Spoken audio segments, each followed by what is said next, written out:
तो आज पार्ट 2 है हमारा some basic concept of chemistry का। तो जैसे पिछले लेक्चर में हमने बात की थी फिज़िकल क्लासिफिकेशन ऑफ मैटर। तो फिज़िकल क्लासिफिकेशन ऑफ मैटर में मैटर को हम 3 हिस्सों में डिवाइड करते हैं और वो है हमारा सॉलिड, लिक्विड और गैस।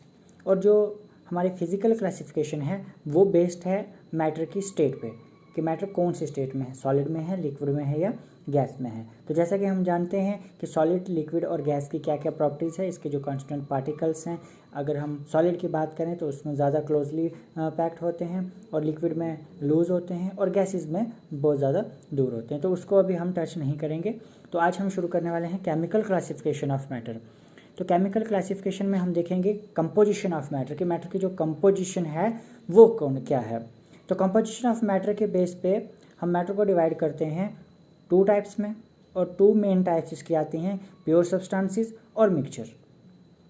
तो अब बारी बारी इन दोनों को हम एक्सप्लेन करेंगे। तो सबसे पहले हमारे पास प्योर सब्सटेंस जो हैं उनको हम कैसे डिफाइन करेंगे, प्योर सब्सटेंस क्या होंगे। तो इसकी एक प्रॉपर डेफिनेशन जो है वो आएगी कि a single substance or matter which cannot be separated into other kinds of matter by any physical processes। तो किसी भी फिजिकल प्रोसेसेस अगर हम किसी मैटर पे अप्लाई करते हैं तो वो किसी और टाइप के मैटर में जो है वो चेंज नहीं होता है। तो उसको हम कहेंगे कि this is a pure substance, कि वो प्योर सब्सटेंस है, यानी जिसमें सिर्फ सेम टाइप की कंपोजिशन हो और कोई एक्स्ट्रा एडिशनल जो चीज़ है उसमें नहीं जुड़ी होगी। तो वो होगा हमारे पास प्योर सब्सटेंसेस। ठीक है। तो अब प्योर सब्सटेंस जो है वो भी फर्दर डिवाइडेड है हमारे पास 2 टाइप्स में, उसको क्लासिफाई करते हैं। एक आ गया हमारे पास एलिमेंट्स एंड कंपाउंड। तो सबसे पहले हम एलिमेंट्स के बारे में जानते हैं कि एलिमेंट्स क्या होते हैं। तो जो इसकी एक प्रॉपर डेफिनेशन आएगी तो वो एक प्रॉपर डेफिनेशन होगी कि the simplest form of pure substance which can neither be broken into nor built from simpler substances by ordinary physical or chemical methods। कि ये सबसे सिंपलेस्ट फॉर्म है हमारे पास प्योर मैटर की, जिसको हम फर्दर नहीं ब्रेक डाउन कर सकते। फर्दर जो है वो उसके हिस्से, इसके टुकड़े जो हैं वो नहीं हो सकते हैं, कोई भी, चाहे हम फिजिकल मेथड लगाएं या फिर केमिकल मेथड्स लगाएं। ठीक है।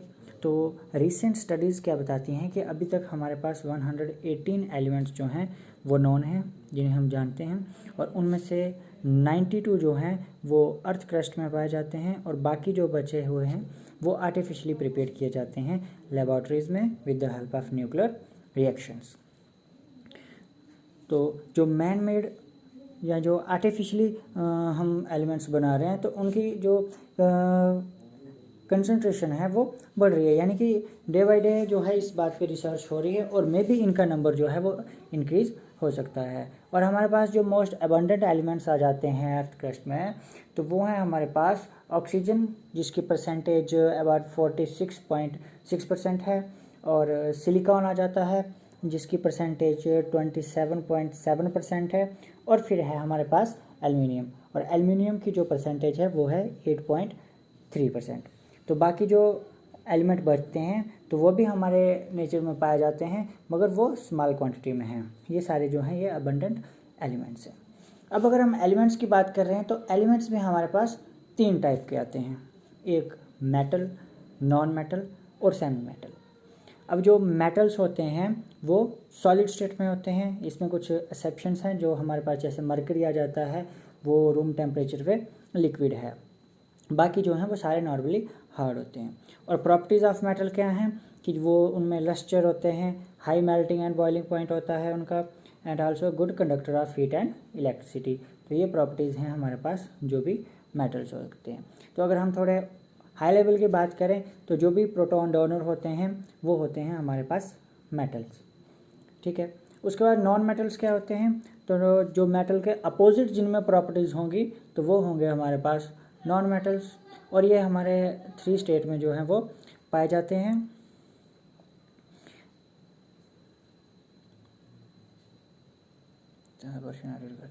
ठीक है।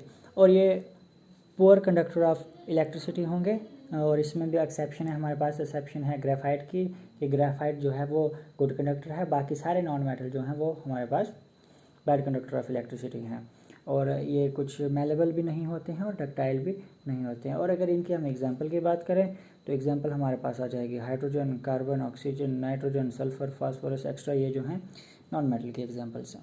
तो अगर हम अब सेमी मेटल्स की बात करें तो अब सेमी मेटल्स में क्या होता है कि बोथ मेटल की भी और नॉन मेटल की भी प्रॉपर्टीज़ जो हैं वो इनमें होती हैं, तो उनको हम बोलते हैं सेमी मेटल्स। ठीक है, तो उसके बाद अगर हम कंपाउंड की बात करें तो कंपाउंड क्या होता है, एक टाइप है प्योर सब्सटेंस की, जैसे कि एलिमेंट है, मगर ये एक या एक से ज़्यादा एलिमेंट से बना हुआ होता है। तो जनरली हमें पता है कि जितने भी हमारे पास कंपाउंड आते हैं वो एलिमेंट को कंबाइन करके, एलिमेंट्स को जोड़ने के बाद ही बनते हैं। अब कंपाउंड्स भी हमारे पास दो टाइप के होते हैं, और एक इनऑर्गेनिक कंपाउंड्स और एक ऑर्गेनिक कंपाउंड्स। अब इनऑर्गेनिक कंपाउंड्स हैं कि जो भी किसी नॉन लिविंग सोर्स से हमें मिले। एग्जाम्पल के तौर पे रॉक्स या मिनरल से जो चीज़ें हमें मिलेंगी, जो कंपाउंड्स हमें मिलेंगे, तो वो हम उनको बोलेंगे कि ये इनऑर्गेनिक है। तो अब इनऑर्गेनिक के हमारे पास एग्जाम्पल आ जाती है, कॉमन साल्ट है, हमारा मार्बल है, जिप्सम है, वॉशिंग सोडा, एक्स्ट्रा, ये जितने भी कंपाउंड्स हैं ये सारे इनऑर्गेनिक कंपाउंड हैं।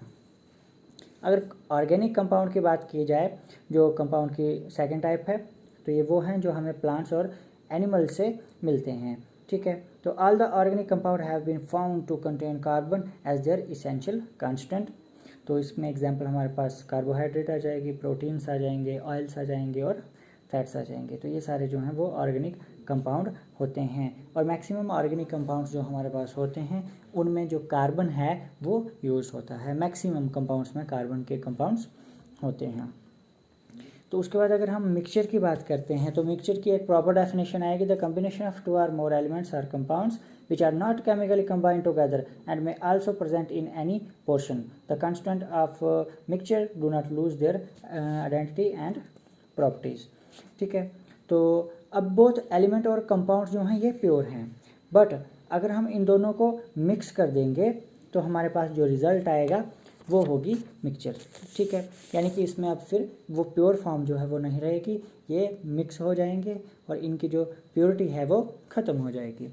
अब हमारे पास जो ये मिक्सचर हैं, जैसे हम कॉमन एग्जांपल लें तो हमारी एयर ही जो है, इसमें ही बहुत सारी गैसेस आती हैं, नाइट्रोजन है, ऑक्सीजन है, कार्बन डाइऑक्साइड है, वाटर वेपर है, एक्स्ट्रा, तो बहुत सारी गैसेस आती हैं। तो इसको हम बोलेंगे मिक्सचर, यानी जिसमें बहुत सारी चीज़ें जो हैं वो मिक्स हुई होती हैं।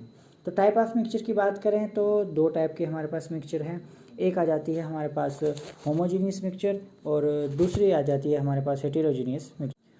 होमोजीनियस की अगर हम बात करें तो होमोजीनियस मिक्सचर वो मिक्सचर होगी कि जिसमें यूनिफॉर्म कंपोजिशन होगी, हर जगह पे जो कंपोजिशन है वो सेम रहेगी और जिसके बीच में कोई भी विजिबल बाउंड्री ऑफ सेपरेशन नहीं होगी, कि जिन चीज़ों की हम मिक्सचर बना रहे हैं वो कम्प्लीटली हर जगह पे सेम होंगी, यूनिफॉर्म उनकी जो क्वांटिटी है वो होगी और कहीं पे भी उनकी सेपरेशन की जो बाउंड्री है वो हमें नहीं दिखेगी। इवन कि हम उसको अगर माइक्रोस्कोप में भी देखें तो वो हमें नहीं दिखेगी।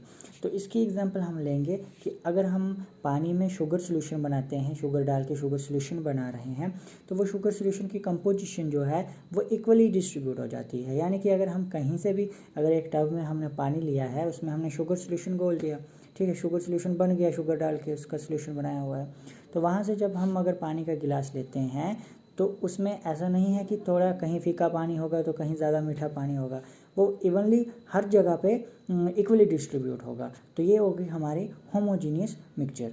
और अगर हम हेटेरोजीनियस की मिक्सचर की बात करें तो बिल्कुल इसके अपोजिट होगा, यानी कि उनमें बाउंड्री ऑफ सेपरेशन भी हमें दिख जाएगी और यूनिफॉर्म कंपोजिशन जो है वो नहीं होगी। तो हम इवन कि अपने नेक्ड आई से भी इसको डिटेक्ट कर सकते हैं कि इनमें बाउंड्री ऑफ सेपरेशन है या इनको अलग कर सकते हैं। तो इसके लिए हम एग्जांपल लेंगे कि अगर हम आयरन फिलिंग्स और सल्फर पाउडर को मिक्स कर दें तो वो तो कुछ ग्रीनिश येलो अपीयरेंस देगा, मगर उनके जो कॉन्स्टेंट्स होंगे आयरन और सल्फर, उसको हम इजीली जो है अपने नेक्ड आई से भी आइडेंटिफाई कर सकते हैं। तो आज का टॉपिक इतना ही। तो नेक्स्ट पार्ट में हम डिस्कस करेंगे कंपाउंड और मिक्सचर का जो डिफरेंस है उसके बारे में थोड़ा स्टडी करेंगे। तब तक मेरे चैनल को लाइक करें, शेयर करें, सब्सक्राइब करें।